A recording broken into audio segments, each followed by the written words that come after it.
사랑하시는 아버지, 2013년 12월 25일 성탄을 다시 맞습니다. 매일 우리의 삶 속에 성탄의 축복으로 임재해 계신 것을 우리가 믿습니다. 그래서 주님이 예수 믿는 우리들 마음속에 영원히 함께 거하시는 임마누엘의 은혜가 얼마나 크고 놀라운지를 영원히 잊지 않기 원합니다. 우리는 매일매일이 즐거운 크리스마스고 또 감격의 크리스마스인 것을 고백합니다. 예수님이 우리 마음속에 와 계셔 주시면 태어나서부터 현재까지 우리의 삶에 있었던 모든 시련과 역경과 고난과 아픔과 슬픔들을 친히 짊어져 주시기 위함이고, 손상을 입었던 우리를 완전히 회복시켜 주시기 위함이고, 그리고 자라지 못했던 우리를 예수의 형상으로 자라게 해주시려고 들어와 계시며, 또 꿈이 없는 우리에게, 삶의 방향성이 없는 우리에게, 목표가 없던 우리에게 참된 목표가 되어주시고 영원한 생명의 방향이 되어주시며 진리의 또 길이 되어주시려고 우리 속에 들어와 계심임을 감사합니다. 오늘 다시 한번 우리 자신과 국제예수 공동체와 전 세계 예수 공동체 모든 지체들의 마음속에 임마누엘로 임재해 계시고 탄생해 계신 아버지의 그 말씀 예수 그리스도 안에서 아버지 하나님의 은혜와 우리를 구원하신 사랑을 찬양하며 또 찬양합니다. 존귀와 찬송과 영광과 능력을 아버지 홀로 받으시옵소서. 성령으로 그 말씀을 우리 가운데 구세주로 보내주시고 그 말씀이 우리의 마음 구유 속에 영원히 함께하게 하신 아버지 하나님의 구원을 영원히 찬양합니다. 감사합니다. 예수님의 이름으로 기도드리옵나이다.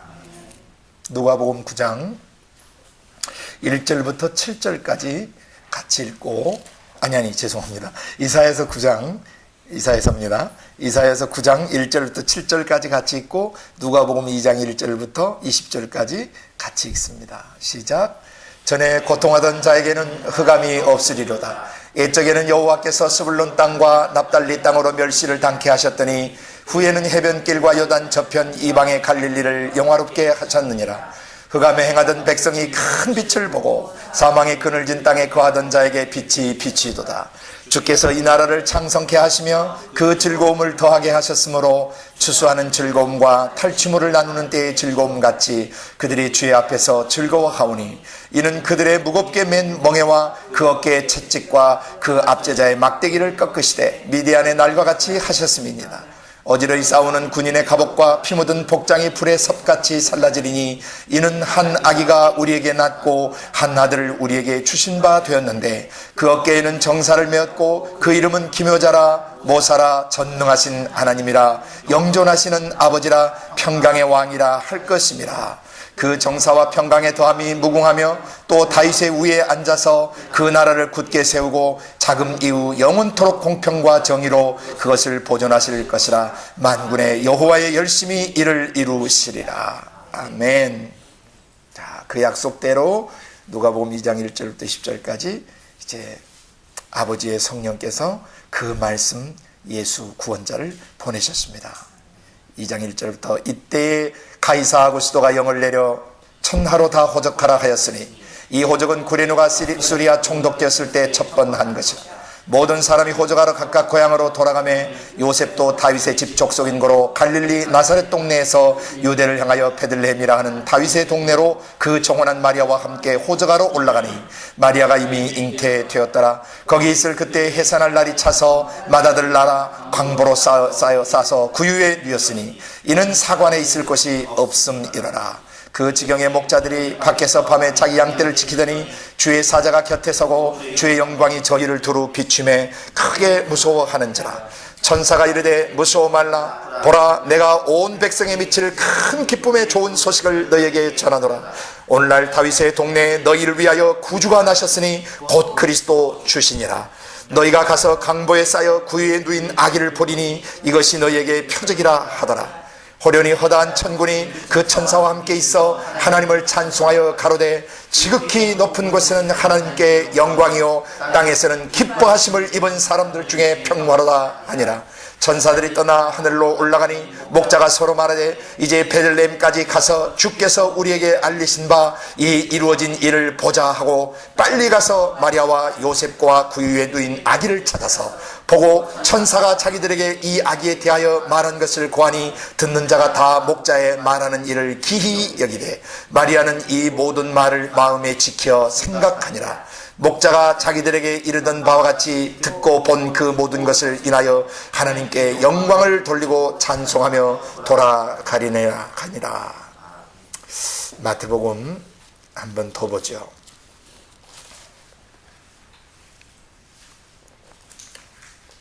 마태복음 2장 1절부터 12절까지 한 번 더 읽습니다. 마태복음 2장 1절부터 12절까지 시작. 헤롯 왕 때에 예수께서 유대 베들레헴에서 나심에 동방으로부터 박사들이 예루살렘에 이르러 말하되 유대인의 왕으로 나시니가 어디 계시뇨? 우리가 동방에서 그의 별을 보고 그에게 경배하러 왔노라 하니 헤롯 왕과 온 예루살렘이 듣고 소동한지라. 왕이 모든 대제사장과 백성의 서기관들을 모아 그리스도가 어디서 나겠느냐 물으니 가로되 유대 베들레헴이오니 이는 선지자로 이렇게 기록된 바 또 유대 땅 베들레헴아 너는 유대 고을 중에 가장 작지 아니하도다. 내게서 한 다스리는 자가 나와서 내 백성 이스라엘의 목자가 되리라 하였음이니라. 이에 헤롯이 가만히 박사들을 불러 별이 나타난 때를 자세히 묻고 베들레헴으로 보내며 이르되 가서 아기에 대하여 자세히 알아보고 찾거든 내게 구하여 나도 가서 그에게 경배하게 하라.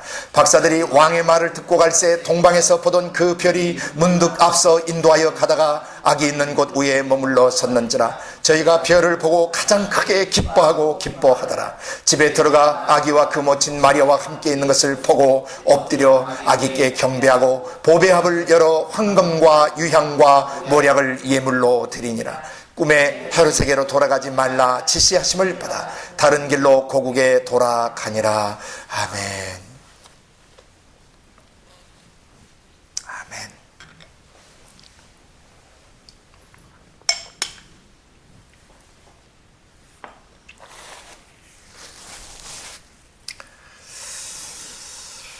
성탄, 거룩한 탄생, 하나님의 품속에 계시던 그 말씀이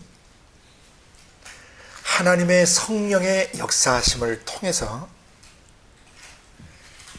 이 세상에 오시되 한 여인의 태 속에 찾아오셨습니다.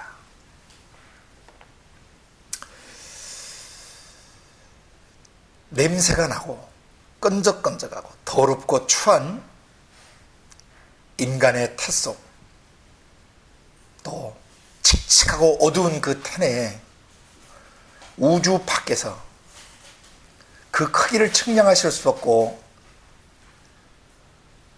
영원히 존재하시는 그분이 이 작은 지구촌 안에 그것도 한 여인의 작은 태 속에 너무나 어마어마하게 크신 분이 그렇게 작고 작은 생명의 씨로, 말씀의 씨로 한 여인의 태 속에 들어오셔서 사람과 똑같이 태내 10개월 가까이 육신을 입어 가시고 눈과 귀와 코를 가지시고 내장을 가지시고 모든 육체의 기관을 사람과 똑같이 가져주셨습니다.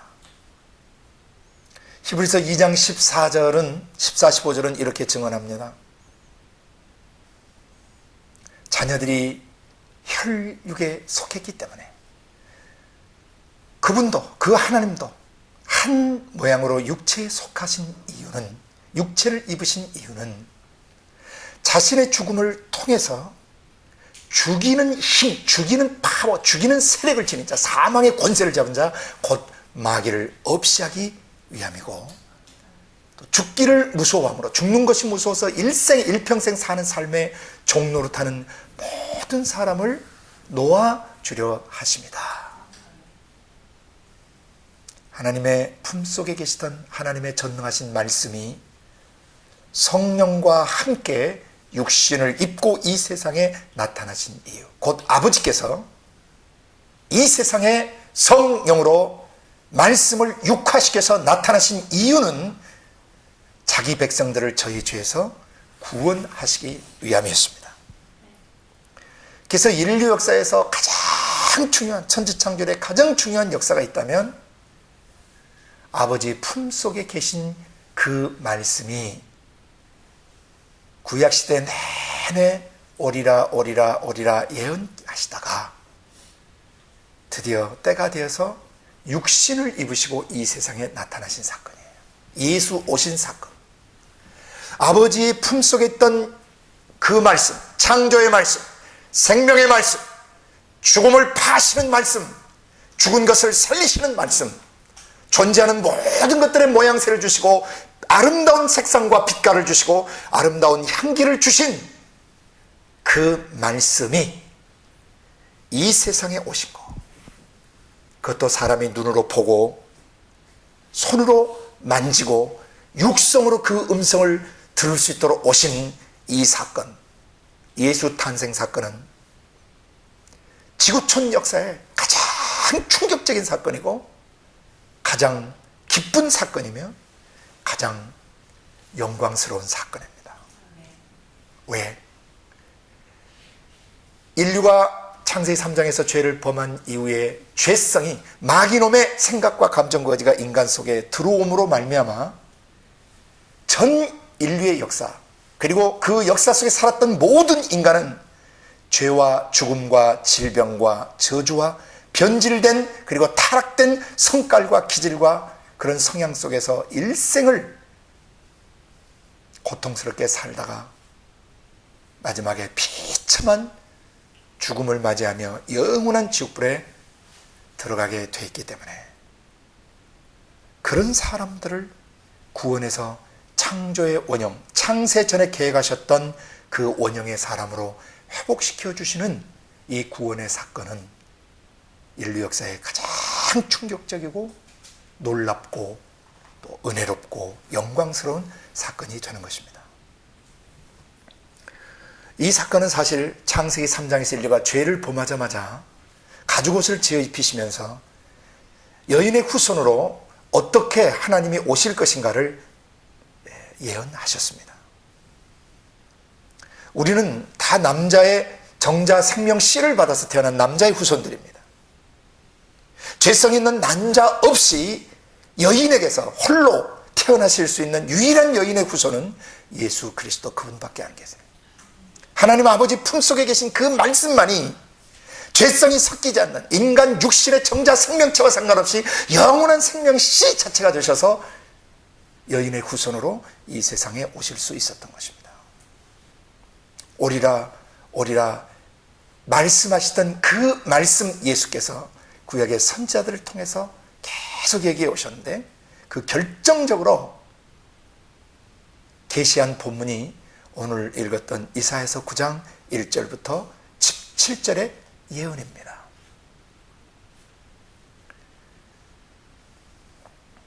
이 예언은 우리가 이사야서를 공부할 때 배웠던 것처럼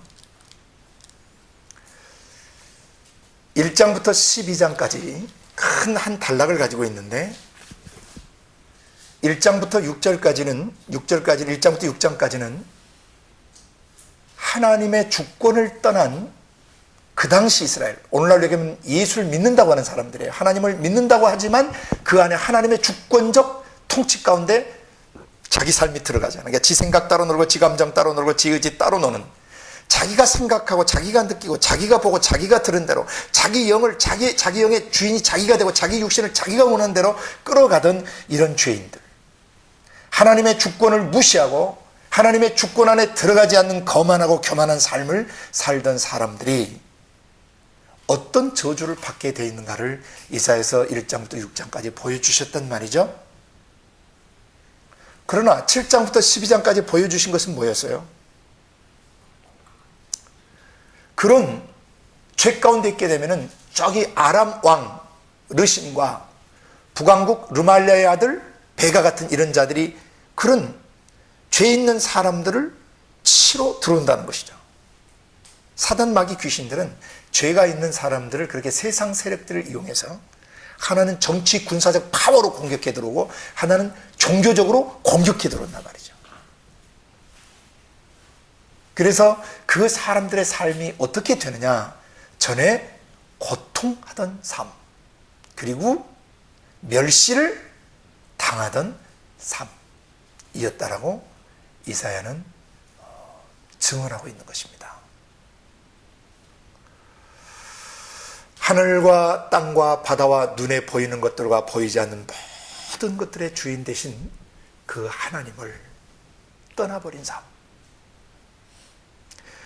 자기 숨쉬고 손가락 발가락 움직이며 눈으로 보고 귀로 듣고 마음으로 생각하는 모든 것들을 은혜로 허락해 주고 계시고 살게 해 주시는 그분을 인정하지 않고 자기가 주인 되어 사는 어리석은 삶, 그래서 사단 마귀 귀신들이 자기가 주인 되어 사는 사람을 사로잡고 그들의 생각, 감정, 의지 속에 하나님이 주인 되시지 않으니까 마귀가 들어와서 그의 생각, 감정의 주인이 돼가지고 마귀적인 생각, 마귀적 감정, 마귀적 의지로 그 일생을 파괴시켜버리는 그런 비참한 삶을 살아가는 사람들에게 아버지 영에서 나오신 그 말씀 구세주가 오신 것이에요. 구약시대는 선지자들을 통해서 오셨어요. 매 시대에 아버지 영에서 나오시는 그 말씀의 음성을 들을 줄 아는, 예수의 음성을 구약시대에 들을 줄 아는 그분들을 통해서 매 시대 사람들에게 그 말씀 예수는 나타나셨고, 나중에 오늘 이사야가 증언한 대로 그 말씀이 한 아기의 모습으로 한 아들로 우리에게 오신 바 되었다라고 얘기하고, 그 다음에 누가는 이것을 목자들을 통해서 증언하고, 마태는 이것을 동방 박사들을 통해서 증언했습니다. 보고 들은 것들을 증언했어요. 약속대로 메시아가 오신 거예요. 마가는 직접적으로 예수님 탄생기를 다루고 있지 않지만 1장 1절에 아주 간단하게 선언합니다. 하나님의 아들 예수 그리스도, 하나님께로 나오신 분, 하나님 자신 예수 그리스도, 그분의 복음의 시작이다. 그래서 예수님의 탄생기를 마가는 한 줄로 딱 요약을 했어요. 하나님에게서 나오신 분, 하나님 품속에 계시다 나오신 아들 예수 그리스도, 구세주 메시아, 이렇게 마가는 요약을 했고, 요한은 이걸 아주 독특하게 또 1장에 이렇게 표현합니다. 말씀이 육신이 되어 우리 가운데 거하심에, 이렇게 표현을 해요. 예수 탄생기를.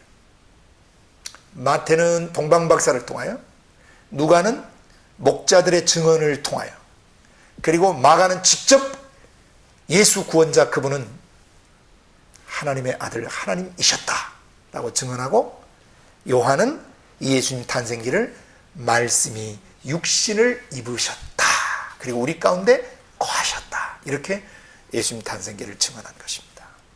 그래서 마태, 마가, 누가, 요한 모두 다 하나님 품속에 계시는 그 말씀이 누구시며 어떻게 우리에게 오셔서 우리의 생각, 우리의 감정, 우리의 의지 속에 배어있는 마귀적 독소로부터 우리를 건져내시고 구원해내시는가, 어떻게 우리의 영혼과 육체, 우리의 마음 중심, 우리의 생각, 감정, 의지를 어떻게 구속하시고 어떻게 그것을 치료해 주시고 우리의 생각, 감정, 의지를 어떻게 회복해 주시며 어떻게 우리의 생각, 감정, 의지를 다시 재건축해 주시는가, 그것을 이미 구약시대 이사야 때 예언을 하셨다는 거예요. 그래서 복음서에서 크리스마스 때가 될 때마다, 예수님 그 탄생을 기념할 때마다 우리가 기억해야 될 것은, 복음서의 내용을 가르치기 전에 반드시 구약성경 이사야서 9장 1절부터 7절에 크리스마스의 원형, 크리스마스가 무엇인지를 바로 가르쳐줘야 된다는 것입니다. 정말 크리스마스가 뭐냐, 크리스마스가 뭐 하는 날이냐, 이것을 해마다 가르쳐야 돼요. 이사야서 9장 1절부터 7절을 해마다 가르쳐야 돼요. 이사야서 1장부터 12장까지 전체 문맥을 이해하셨죠? 하나님의 주권을 떠나버린 죄인들, 그래서 머리끝부터 발끝까지 상하고 째지고 터지고 얻어맞은 흔적뿐인 인생들, 그렇죠? 그 다음에 그의 육체적으로, 정신적으로, 영적으로, 정서적으로, 그 다음에 그들이 어떤 그 물질적으로, 재산적으로, 또 가족 생활대로 또 그들이 사는 나라와 도시와 민족 전체가 어떻게 파괴돼 버렸는가를 이사야서 1장에 선명하게 계시하고 있어요. 죄가 있는 나라와 민족, 개인은 망합니다.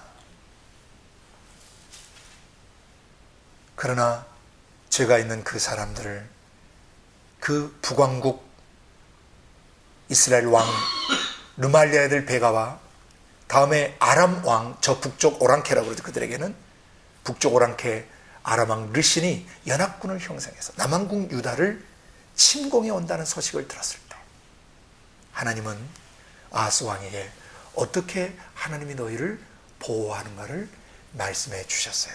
그 문맥 속에서, 전체 문맥 속에서 오늘 이 성탄절에 메시아가 오셔서 행해 주실 일들을 예수님 오시기 700여 년 전에 예언케 하시고 그 당시 사람들에게 이것을 믿으면 이 역사가 그들 안에 이루어지게 하셨던 것이죠. 할렐루야.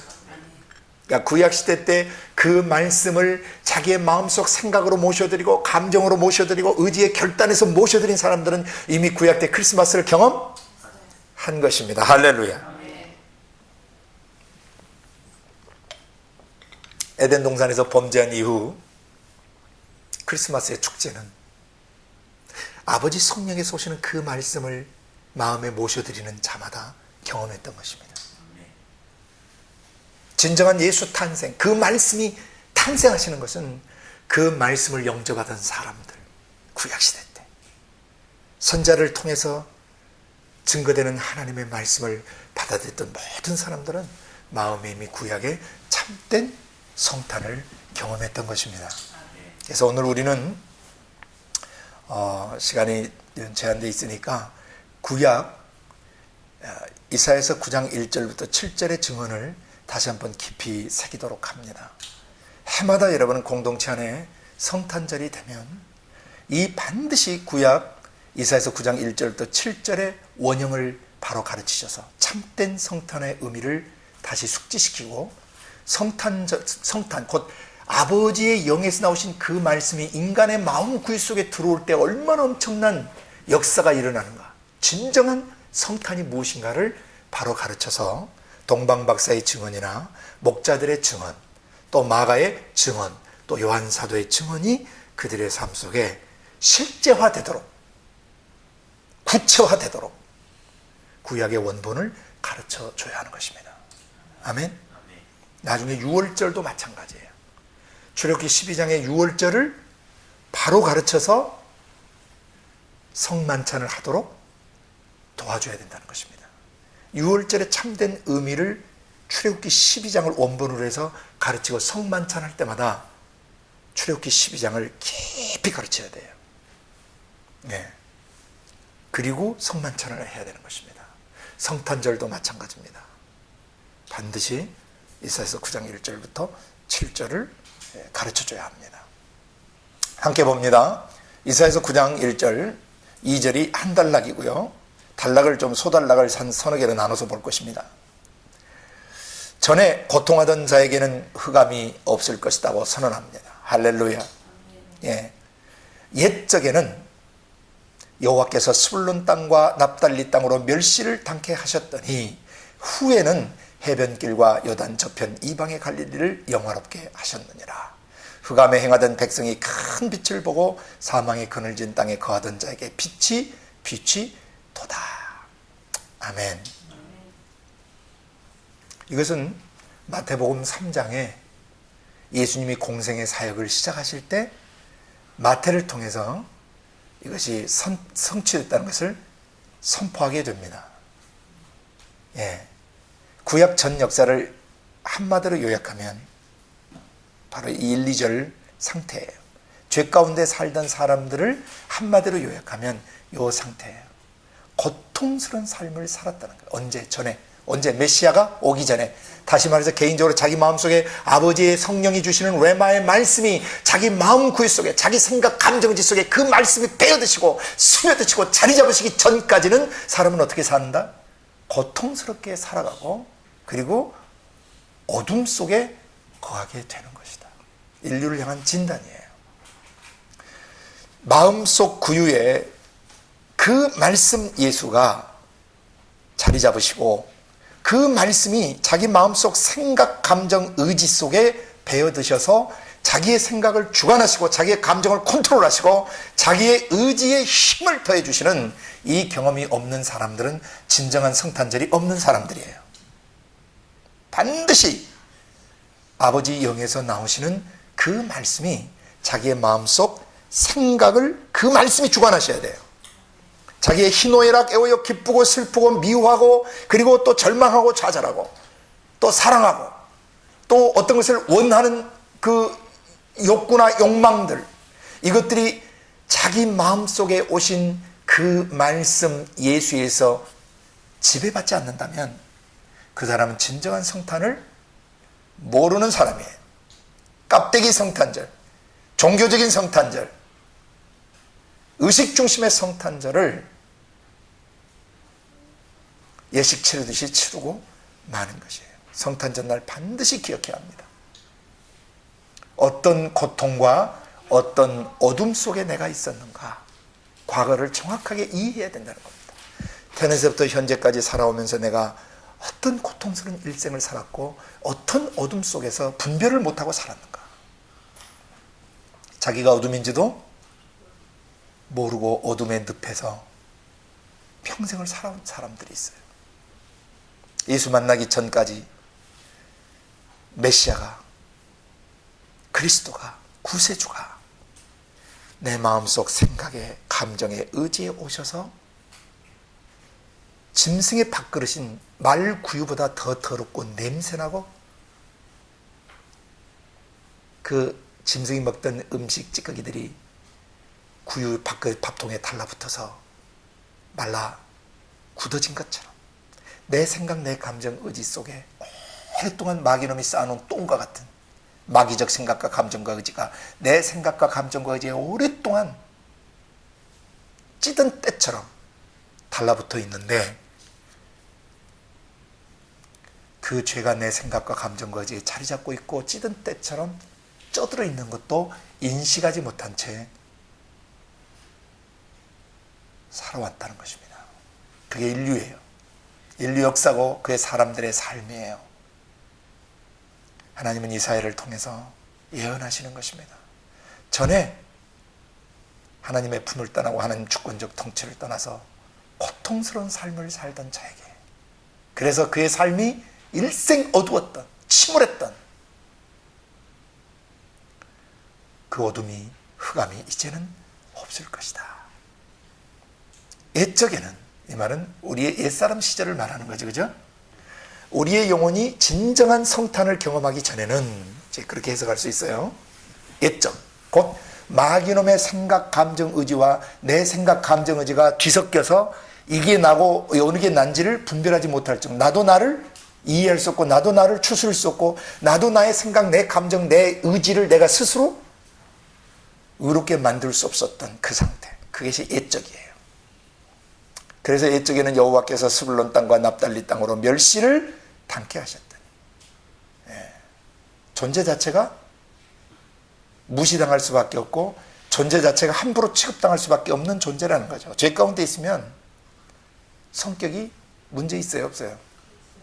고집스럽거나 또 사람이 교활하거나 간사하거나 사람이 천박하거나 사람이 더티하게 굴거나 사람이 꾀짓죄하거나 사람이 성품적으로나 삶의 형태로나 문제가 있게 돼요. 그럼 그 사람 존귀 여김을 받을 수 있어요, 없어요? 사람들한테 환영받을 수 있어요, 없어요? 그걸 멸시당한다고 그래요. 무시당하는 거죠. 함부로 취급당해요. 사람이 속에 죄를 갖고 있으면 죄가 깊은 만큼 큰 만큼 함부로 취급당하고 무시당하고 그렇게 살 수밖에 없다라고 얘기하시는 거죠. 그러니까 옛적에는, 전에는, 그래서 이 세 가지 사건이 함께 우리 안에 어우러졌던 거죠. 고통스럽고 어둠이 있고, 그래서 사람이 어두우니까 환영받지를 못하는 거예요. 죄송합니다. 그래서 멸시를 당케 하셨더니 후에는 언제죠? 메시아가 오신 날, 곧 아버지의 영에서 나오신 그 말씀이 네 마음속 생각에 강림하시는 그날, 네 마음속에 들어오시는 날, 네 생각과 감정과 의지의 주인이 되신 그날, 너의 지위 정의 속에 탄생하신 그날, 거룩한 탄생, 위대한 탄생, 영광스러우신 탄생, 그 탄생이 있는 그날, 그것을 후라고 그래요. 곧 마귀적 지정의와 연합해서 살던 나의 인격이 이제는 거룩하신 하나님의 지정의와 하나님의 생각, 하나님의 감정, 하나님의 의지와 연합하게 되는 그날에는, 새 사람이 되는 그날에는, 후에는 해변길과 요단 저편 이방의 갈릴리가 어떻게 돼요? 영광스러운 존재가 되는 것이에요. 아멘.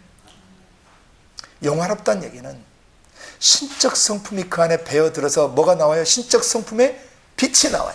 전에는 마귀적 성격, 마귀적 기질에서 사람이 어디를 가냐 환영받지 못하고 무시당하고 함부로 취급을 당한 존재였지만은, 이제 메시아가 오신 후에 그리스도가 내 마음에 강림하신 뒤에는, 예수 탄생의 역사, 그 말씀이 내 지정의 속에 탄생된 후에는, 내 지정의 속에 주인으로 들어오신 그날부터는 영광스러운 존재가 된다는 것입니다.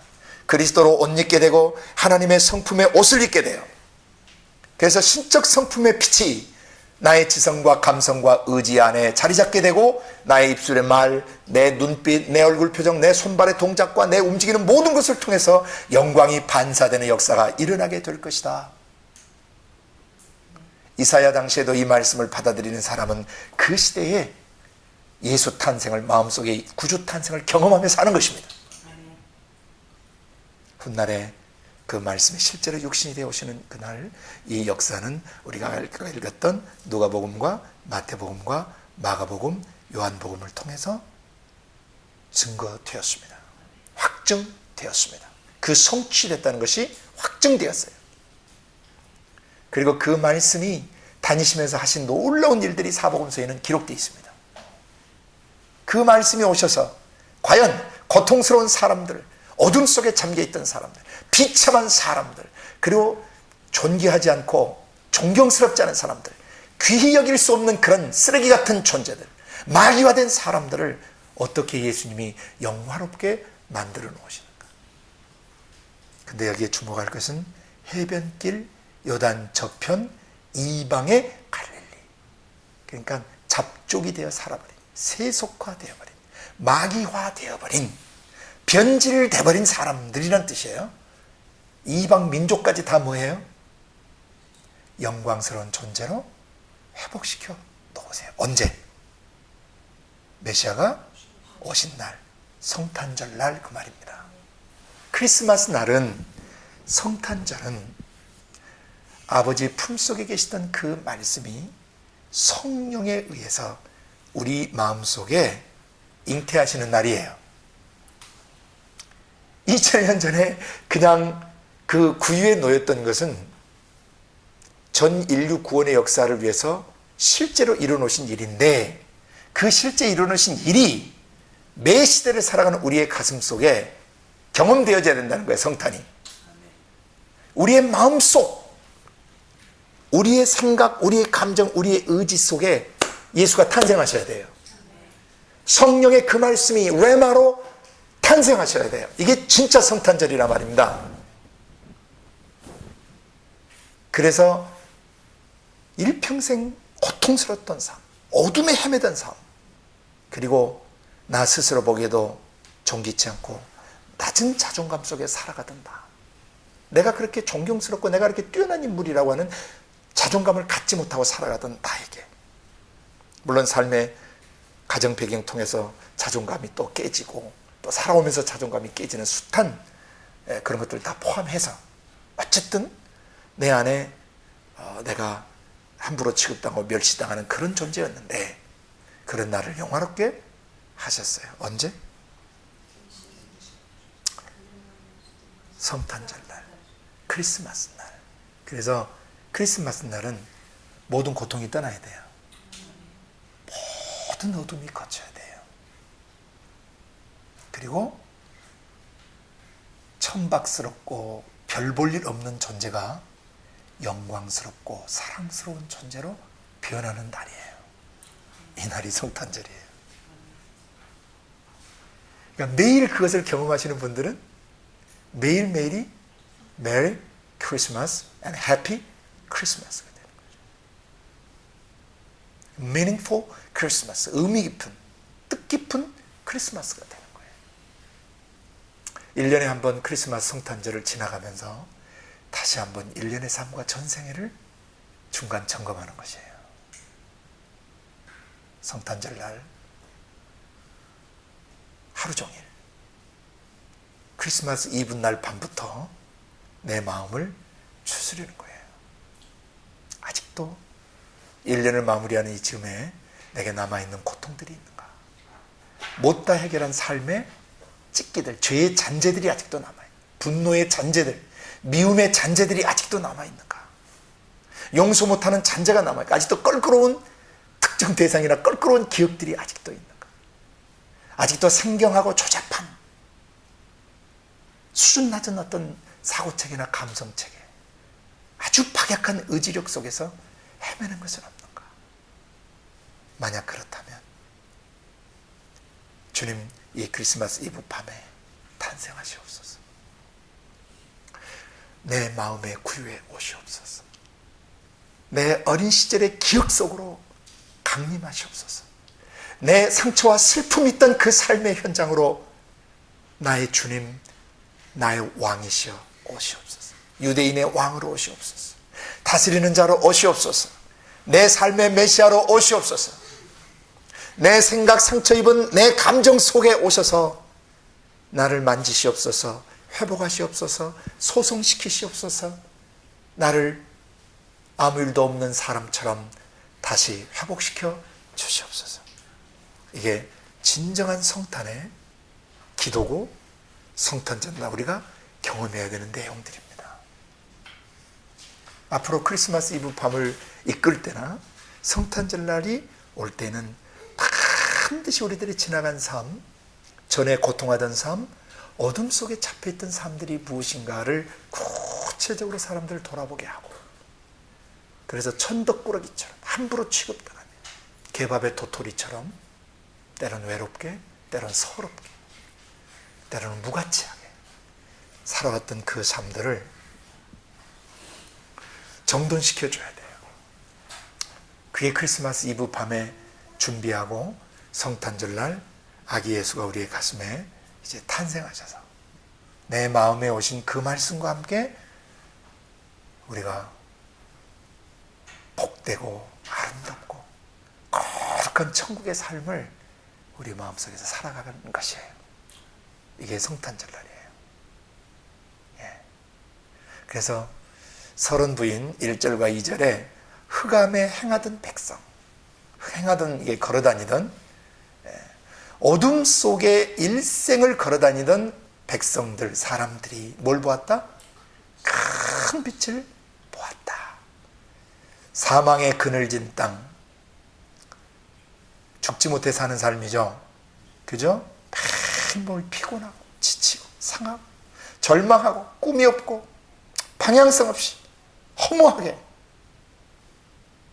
그리고 때로는 우울하게, 때로는 불안하게 살아가던 삶, 거하던 자라 그랬죠. 예? 아까 행하던이라는 것과 거하던 곳에 밑줄을 꺼서 한번 묵상해 보세요. 거기 행하다는 영어로 walk, 걸어다니는 거 있잖아요. 일생을 무엇 속에 걸어가요? 어둠 속에 걸어가요. Walking in the darkness. 어둠 속에 걸어가는 거예요. 그리고 어떻게 살아요?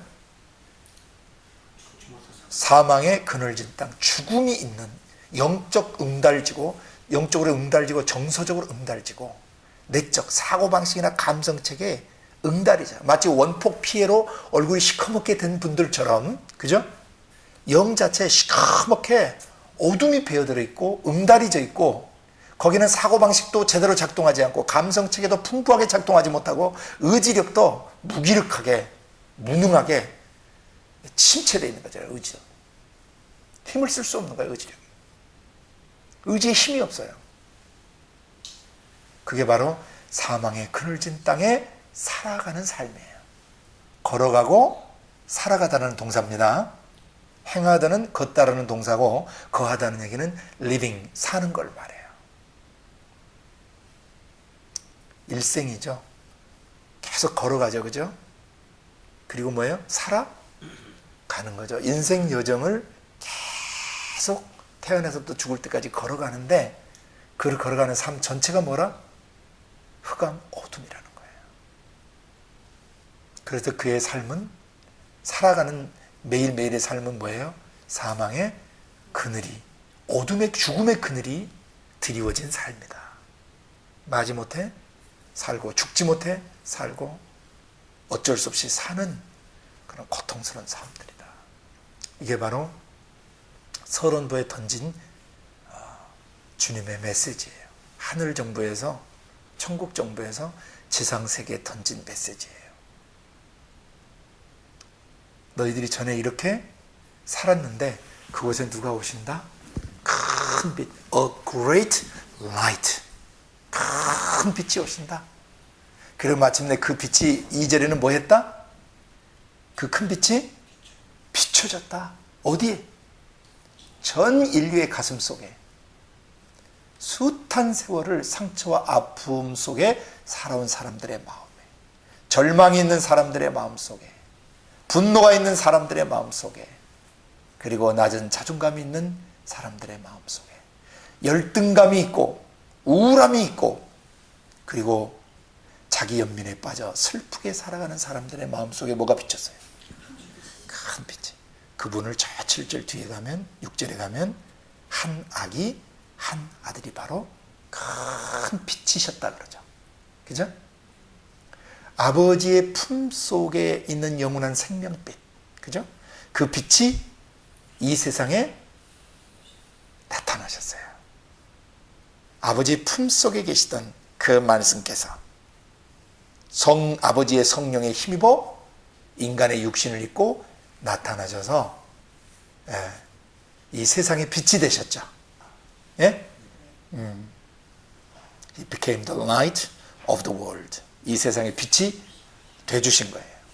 이것을 구약시대 때 큰 빛, 오실 예수 메시아를 큰 빛으로 예언했던 것입니다. 아멘. 그리고 이제 본론을 들어갑니다. 3절부터 주께서 이 나라를 창성케 하시며 그 즐거움을 더하게 하셨으므로 추수하는 즐거움과 탈취물을 나눌 때의 즐거움같이 그들이 주의 앞에서 즐거워하오니. 핵심 키워드는 창성과 즐거움이에요. 기쁨이에요. joy. 나라가 뭐 어떻게 돼요? 커져가게 하신다. 창성케. 크게 나라가, 이 빛의 나라가 확장돼 가게 하셔요. 그러니까 구약의 이스라엘이 만약에 아버지 영으로부터는 그 말씀을 그들이 온전히 모셔드리고 그 말씀의 주권적 통치 안에 들어갔다면 이사야 시대에도 그들은 그 나라가 이렇게 창대해질 수가 있었던 것이죠. 그러나 불행하게도 이스라엘 사람들은 그러지 못해서 역사 속에 사라져버렸던 것이죠. 파괴돼 버렸던 것이죠. 북왕국도 남왕국도 역사 속에서 완전히 멸망해 버렸던 것입니다. 주께서 이 나라를 창성케 하시고. 어떤 나라예요? 빛의 나라예요. 메시아의 나라.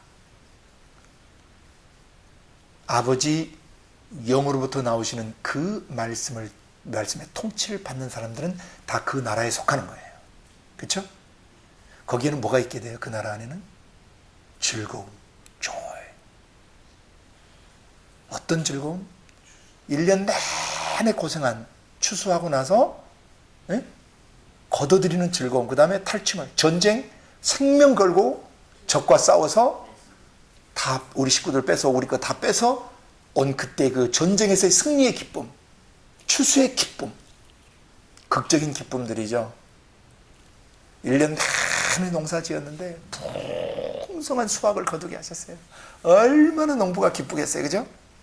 전쟁에서 목숨을 걸고 싸웠는데 우리가 지지 않고 다 뺏어올 수 있었던 그 즐거움. 하나는 수학의 즐거움이고 하나는 승리의 즐거움과 같은 것들이 그 나라 안에 경험되어진다는 것이에요. 그들이 어떤 자들이 영화롭게 되고 큰 빛을 보고 그 빛을 모셔드린 자들이 곧 진정한 성탄을 경험한 자들이 수고하고 애쓴 삶의 결과물을 얻게 되고 그들의 일평생 투쟁하고 싸웠던 그 삶의 탈취물들을, 그죠? 그것을 우리가 다시 뺏어올 수 있다. 잃어버렸던 세월들을 다시 뺏어올 수 있다는 거죠. 너무나 고통스럽게 살던 지난날, 어둠 속에 헤매던 지난날, 그래서 멸시당하고 함부로 취급당했던 그 모든 잃어버린 세월들을 큰 빛 예수, 곧 그 말씀이 내 마음 구유에 탄생하시는 그날, 나는 영원한 이 에덴의 즐거움을, 수학의 즐거움과 전쟁에서 승리하는 승리의 기쁨을 누리게 된다는 것이에요.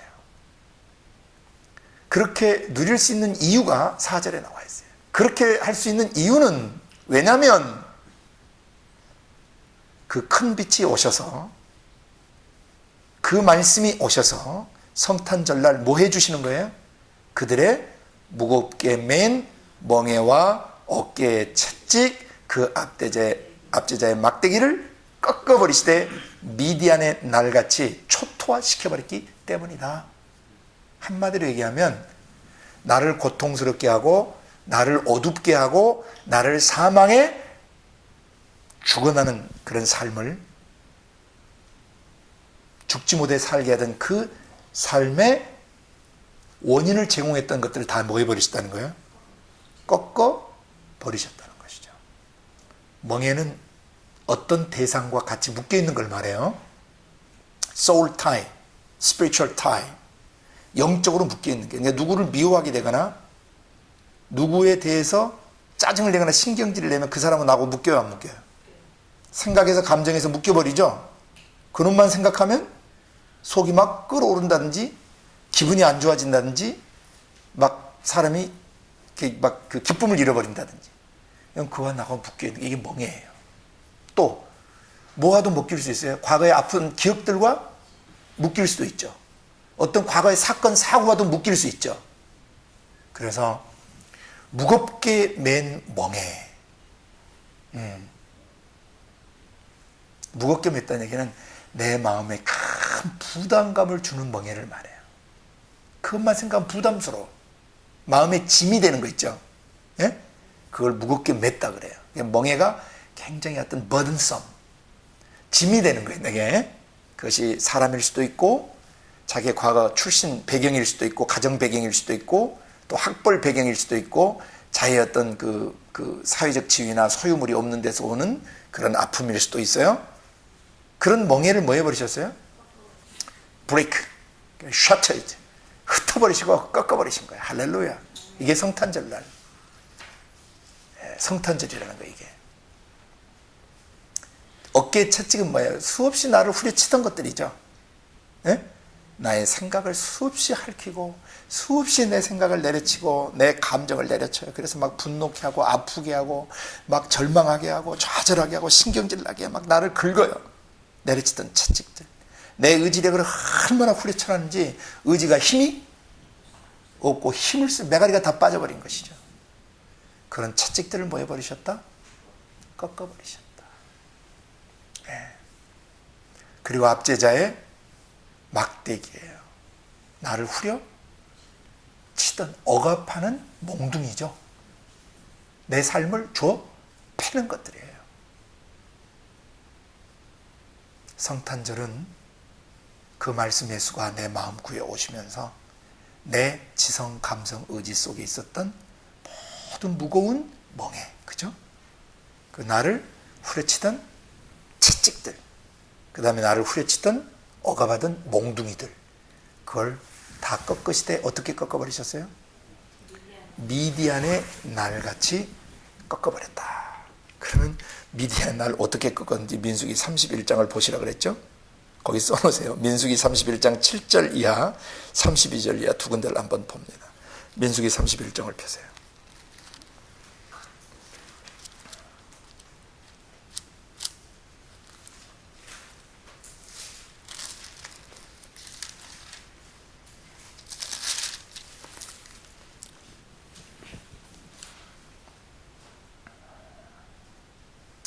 자, 어떻게 미디안의 날과 같이 해버리셨느냐? 미디안의 날 어떤 일을 행하셨냐?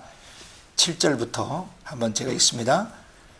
그들이 여호와께서 모세에게 명하신 대로 미디안을 쳐서 그 남자를 다 죽여버렸어요. 힘쓸 수 있는 놈은 다 죽여버렸어요.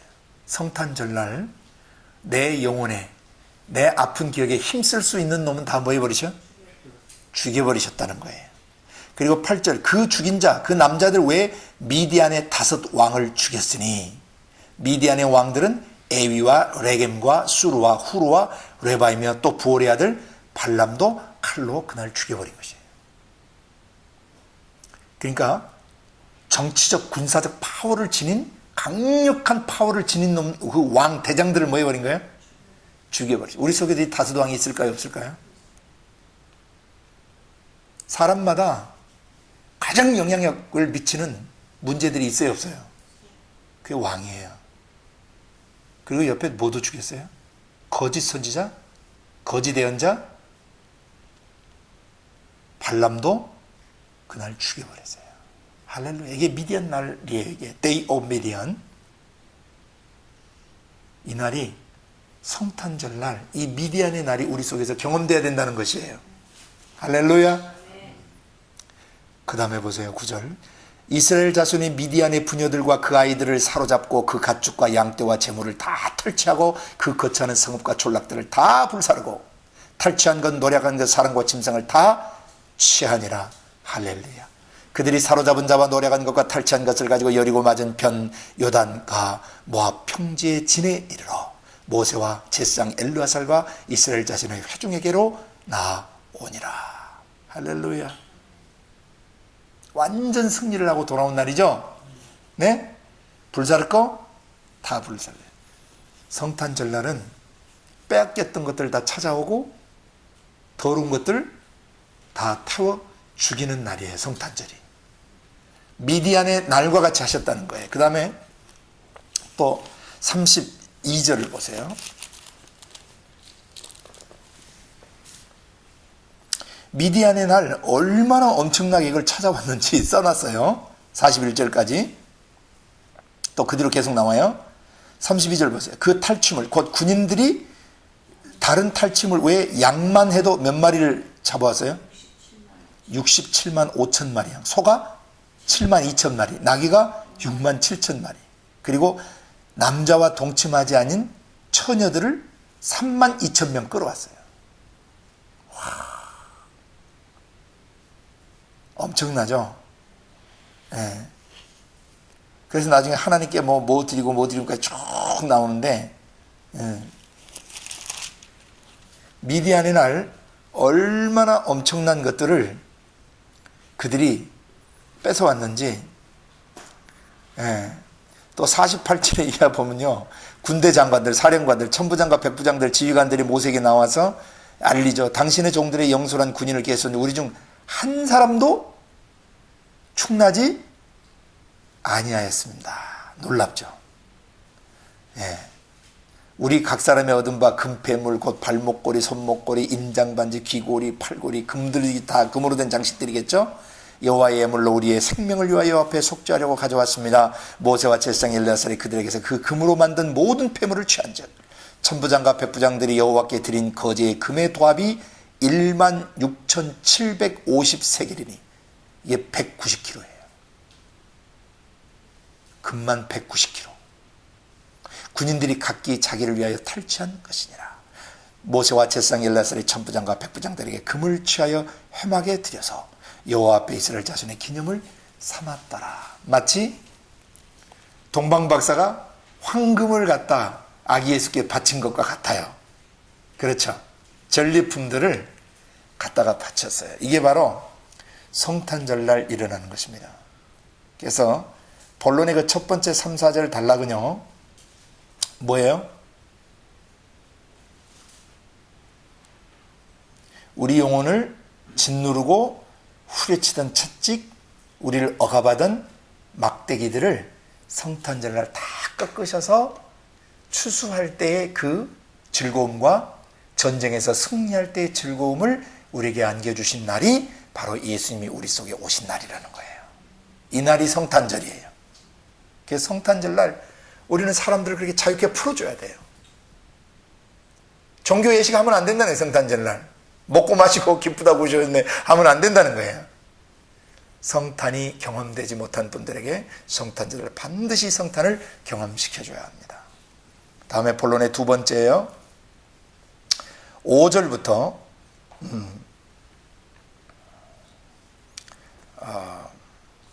7절까지가 본론 겸 결론으로 같이 연결될 수밖에 없는데, 또 하나 두 번째 본론은 뭐냐면은 어지러이 싸우는 군인의 갑옷, 그죠?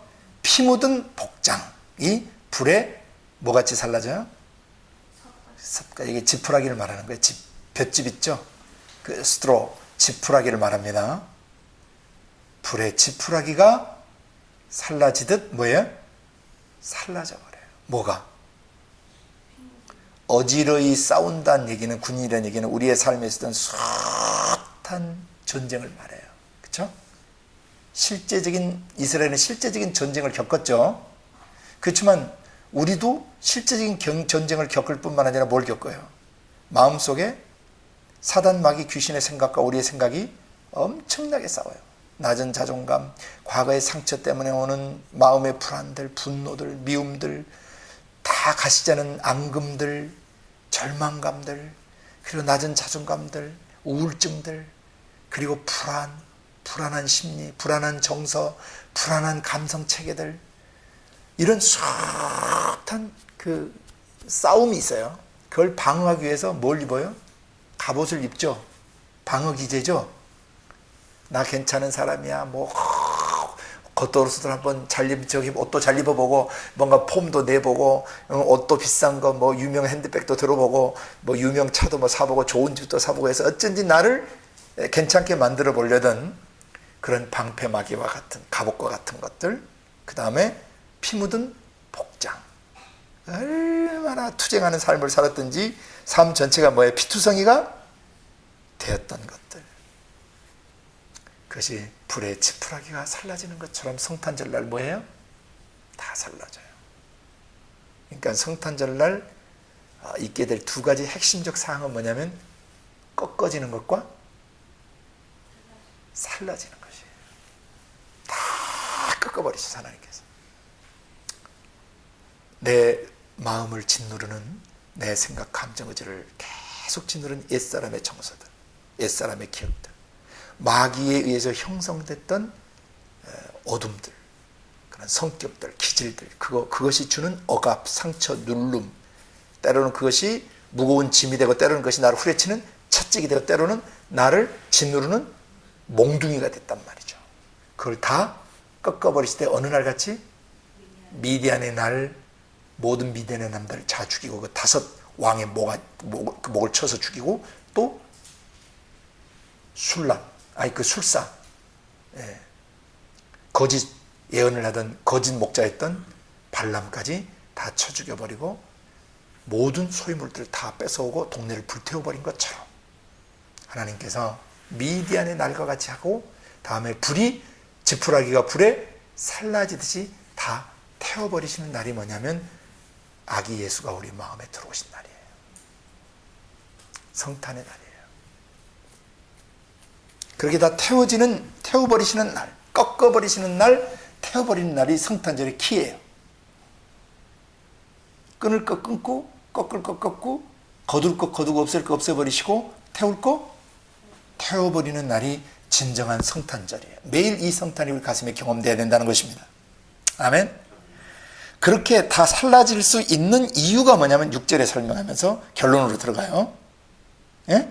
본론과 결론이 같이 들어가요. 이는 한 아기가 우리에게 낳고 한 아들을 우리에게 주신 바 되었기 때문입니다. 아버지 품속에서 누가 나오셨어요? 그 말씀이 아기가 되어 오셨죠. 아들로 나오셨죠. 그 말씀이. 그죠? 이것이 예수 오신 날이고 성탄절인데, 이제는 마구간에 오시면 안 되고 어디로 오셔야 돼요? 내 마음에 구유로 오셔야 돼요. 마구간보다 더 더럽고 추하고 냄새나는 내 마음속으로 그분이 오셔야 그 마구간이 영광스러운 것으로 변화되는 것이에요. 아멘. 그래서 이제 결론은 그분이 누구냐를 설명하는 거예요. 결론. 그분은 누구냐. 그 아기, 그 아들이 누구시냐. 그 어깨에 정사를 메었다는 얘기는 정부, 행정부, 국가 정부, 그 어깨에 정부를 메었다는 얘기는 그 국정 운영의 키를 쥐고 있다는 뜻이에요. 천국 정부의 통치권을 거머쥐고 오신 분이시다. 천국의 모든 통치권, 그 정부, 정사, 정부의 통치권을 가지고 오신 분이신데 그분의 이름이 뭐냐면 He will be called, 이렇게 불려질 것이다. 그분은 기묘자가 아니라 경이로운 분으로 고쳐놓으세요. 아주 경이로운 분이시라고 일컬어질 거다.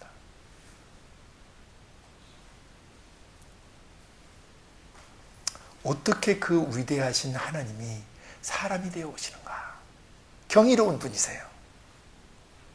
와서 그분이 행하신 일도 너무나 놀라워요. 죽은 자가 살아나요. 나흘씩 썩어가던 시체도, 나사로의 시체도 소송돼 버려요. 죽은 세포도 살아나 버려요.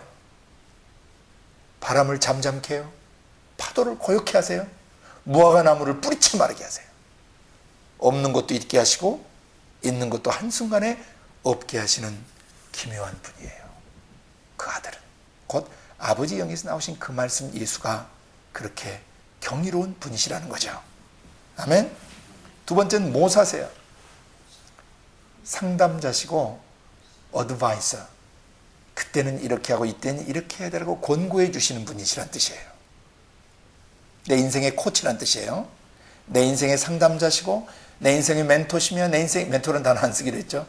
내 인생의 상담자시고 내 인생의 갈 길을 가르쳐 주시는, 코치해 주시는, 내 삶에 그 충고를 주시고 권고해 주시는 어드바이저, 카운슬러, 상담자시다. 그 말씀은. 성탄절날은 이 경이로움을 가슴에 경험해야 되고요. 성탄절날은 그 말씀 예수를 통해서 내가 상담을 받고 내 갈 길을 가르침 받아야 돼요. 아멘. 세 번째, 이분은 누구시다? 전능하신 하나님, 전능하신 하나님 자신이시다. 이 아기가 하나님 자신이시라는 거예요.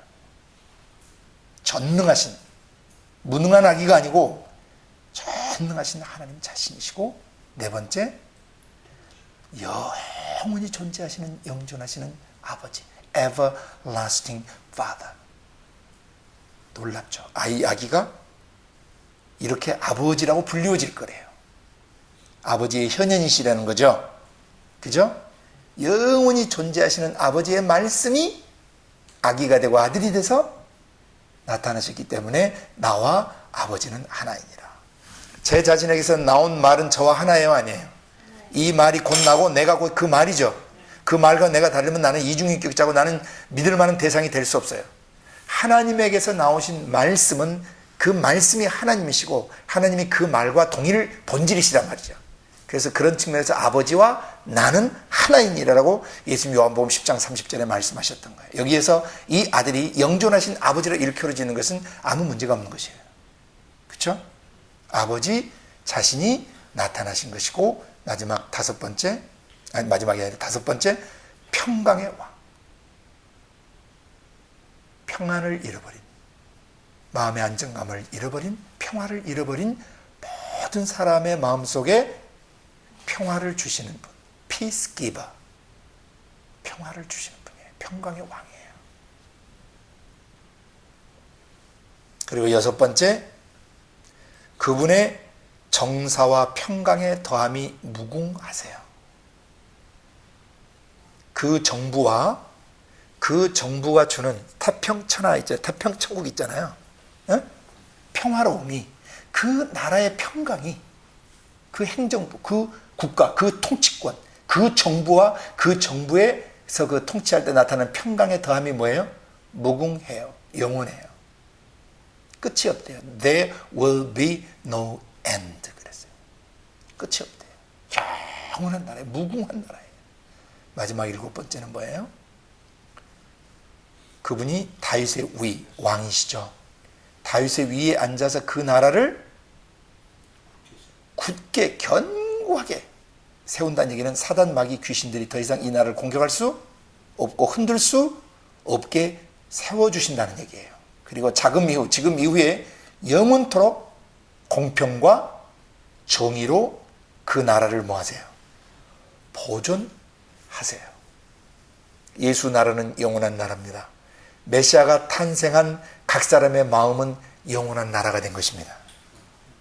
성탄절을 마음에 경험한 사람들은 그 마음속의 평화가 영원히 지속되고 평강의 통치, 평화로운 통치가 계속되면서 정의롭고 또 공평한 통치의 역사가 그 사람 마음속에서 영원히 보존될 것입니다. 이게 크리스마스예요.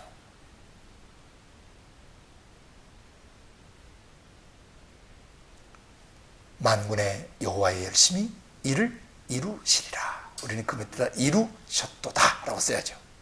예수가 오셨으니까. 그러니까 구약시대에도 아버지 성령으로부터 오는 그 말씀을 온전히 모셔드린 사람은 이 이사야 9장 1절부터 7절에 진정한 성탄을 경험한 사람들이에요. 성탄절날 이 가르침이 정확하게 가르쳐져야 합니다. 그래서 모든 전세계 교회마다, 전세계 공동체마다 이사야서 9장 1절부터 7절의 은혜가 경험되어져야 합니다. 서론부에 우리는 고통과 어둠과, 그래서 어둠 속에 살다가 결국 멸시당하는 존재로 살았지만은 후에 메시아가 오실 때 곧 그 말씀이 내 마음에 강림하시고 내 말씀에 자리를 잡으실 때, 성탄의 역사, 거룩한 탄생의 역사가 일어나실 때 영광스러운 존재가 되면서 흑암에 걸어가던 인생길에서 백성들이 큰 빛을 보고 사망의 그늘의 땅에 살아가던 사람들이, 죽어나는 삶을 사는 사람들이 빛을 보고 살아나게 된다는 것이, 어떻게 살아나느냐, 본론의 두 가지였죠.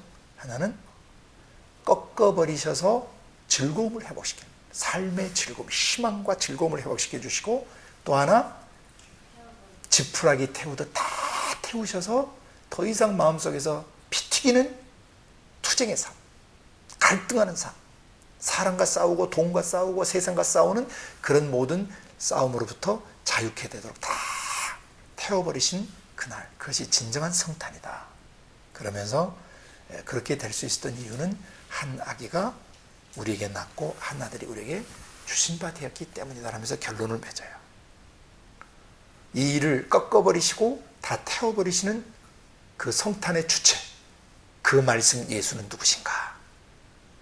그는 기묘하신 분, 경이로우신 분이시며 우리의 인생길의 상담자시고 조언자시며, 그 다음에 전능하신 하나님 자신이시고, 그 다음에 영존하시는 아버지시다. 아버지가 우리 속에 거하는 방식은 성령과 말씀으로 거하시는 거예요. 그게 성탄이라는 거예요.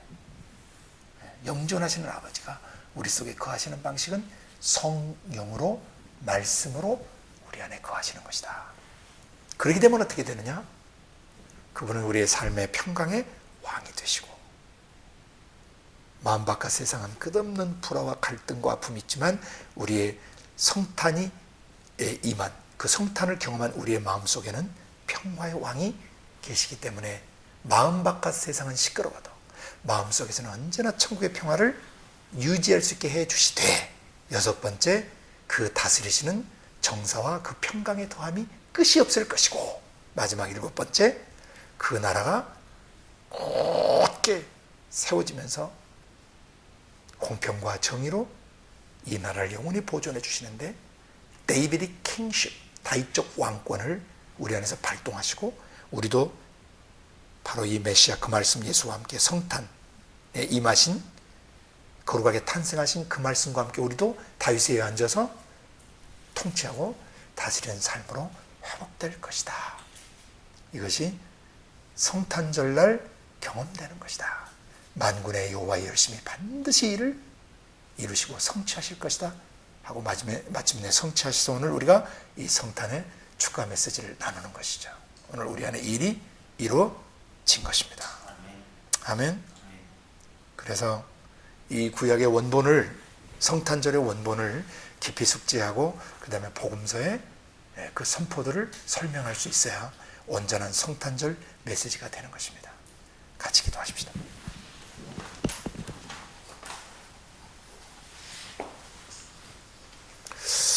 우리가 함께 감사의 기도를 드리길 원합니다. 주님, 수천 년 전 예언하셨던 이 역사가 오늘 제 마음속에 이루어졌습니다. 그 십자가의 처절히 죽으심을 통해서 우리의 죄를 씻으시고 우리의 생각, 감정, 의지 속에 배어들었던 수많은 무거운 멍에의 짐들과 우리의 영혼을 내리치던 채찍들과 우리를 억압하던 막대기들을 주님이 다 꺾어 버리셨고, 전쟁하는 군인의 그 갑옷, 피 묻은 복장들을 지푸라기 사르듯 다 태워 버리셨습니다. 내 안에 한 아기가 오셨고 아들이 오셨습니다. 그 말씀이 오셨습니다. 진정한 성탄의 역사가 제 안에 경험되었습니다. 경이로운 일을 행하시옵소서. 나의 상담자가 되시옵소서. 나의 전능한 하나님이 되시옵소서. 영존하시는 아버지가 되시옵소서. 평강의 왕이 되시옵소서. 그 정사와 평강의 더함이 무궁하게 끝이 없게 하옵소서. 다윗의 위에 앉으셔서 그 공평과 정의로 이 나라를 견고하게 세우시고 보존하시옵소서. 감사의 고백을 드립니다. 거룩하신 아버지, 감사합니다. 고통스러운 삶을 살고, 그래서 어둠이 우리를 지배했고, 그래서 멸시를 당할 수밖에 없던 우리들에게 찾아오셔서 큰 빛으로 비춰주셔서 우리의 생각, 감정, 의지 속에 배어든 어둠들을 다 십자가에 못 박아주시고 해결해 주셔서 우리를 영화롭게 만들어 주셨습니다. 미디안의 날과 같이 우리의 마음, 우리의 생각, 감정, 의지를 억압하고 짓누르던 무거운 멍에의 짐들과 채찍들과 억압하던 모든 막대기 몽둥이들을 다 꺾어버리셨고, 전쟁하는 군인의 그 복장, 피 묻은 복장과 같은 투쟁하던 삶의 갈등들 모두를 거룩한 불로 다 태워버리셨습니다. 그리고 지금 우리 속에 한 아기로, 한 아들로 찾아오셔서 기묘자가 되어주시고 또 모사가 되어주시고 전능한 하나님이 되어주시고 영원히 사시는 아버지가 되어주시고 평화의 왕이 되어주시고 그 정사와 평강의 다함이, 그 다스리심이 무궁하게 하시고 다윗의 위에 앉으셔서 우리의 속사람을 견고히 세우시고 공평과 정의로 우리의 일생을 다스리시는 진정한 성탄이 경험되게 하신 것을 찬양합니다. 이 성탄의 은혜가 모든 나라와 민족 속에 증거되기 위하여 우리의 일생을 드리오니 우리를 통해서 이 성탄의 메시지를 모든 나라의 민족의 가슴에 속히 증거하고 각 사람 안에 이 기쁨, 이 구속의 은총, 회복의 은총, 그 속사람이 다시 세워지는 은총을 증거케 하옵소서. 감사하고 예수님 이름으로 기도드리옵나이다. 아멘.